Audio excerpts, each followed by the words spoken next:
继续来看这个彰化县的初出生率连续2年全台湾上悬，但是劳工平均的工资全台湾上低。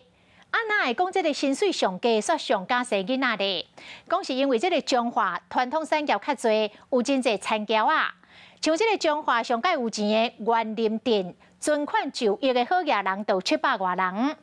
种葡萄的庄仔头大村，千万的富翁嘛是踢倒家。再加上当地咧买卖物件是加进修，这种的原因，拢互彰化县将做全台湾上加生囡仔的县市。彰化县长王惠美参加彰化就业博览会，现场下真侪民众来找头路。不过彰化县劳体平均工资32198，是全台湾上低。一般人认为薪水低的家庭唔敢生囡仔，不过彰化煞个是全台湾囡仔生上济县市。我觉得消费也没有说到很贵，就还可以，还可以接受。那主要是说上一代有协助帮忙带小孩。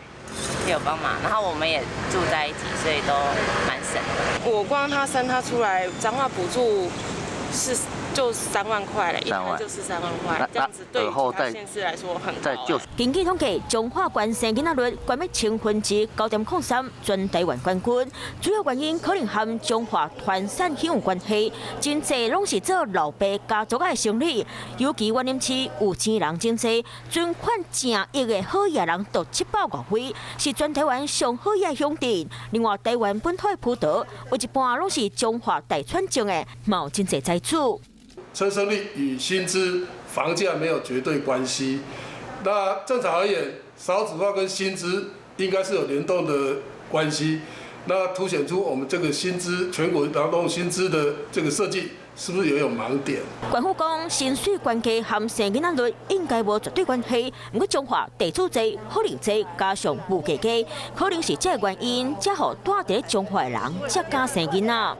有事没事赶紧转开华视，还没有订阅华视的 YouTube 频道吗？赶紧按赞、订阅、开启小铃铛，我们华视 YouTube 见。